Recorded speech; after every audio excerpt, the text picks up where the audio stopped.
In this video I'm going to address probably the biggest, the most common injury in the GA especially. Okay, I deal a lot with the GA.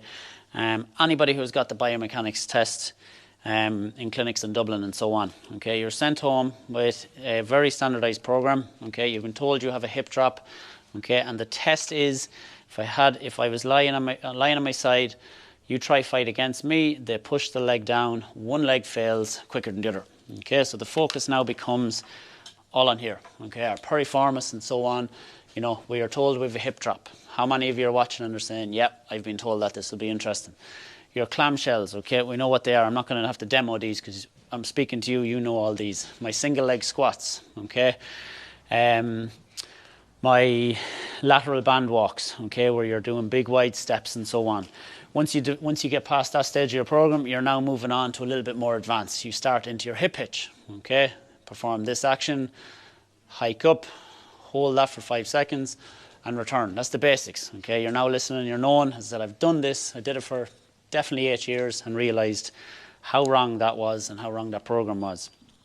Again, you're chasing after the stability in the glute. You're noticing short-term fixes. You know, you're beginning to see a little bit of stability.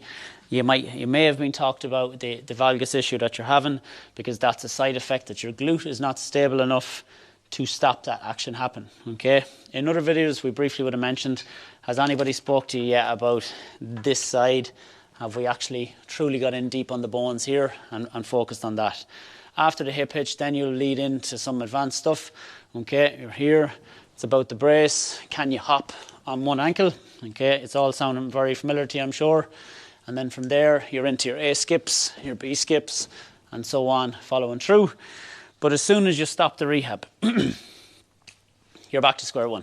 You play one match, you can't walk again. Okay, I played championship after championship. I then, as I said, my journey, I'll add it in here. I then got very good friends with a chiropractor. I used to go for a full spinal manipulation of a Sunday morning with him before that match, and I would be flying for 40 minutes and I would collapse again. It would all just break down. I'd done more glute rehab than I think anybody could. I was obsessed. It was 10 times a day stuff. But like I said, the minute I slacked off, the whole thing would fall down again. And the common, again, mistakes that I've just gone through is, if you're doing that rehab, stop. If you're, as I said, if you're focused on that glute that won't fire for you, please don't worry about it.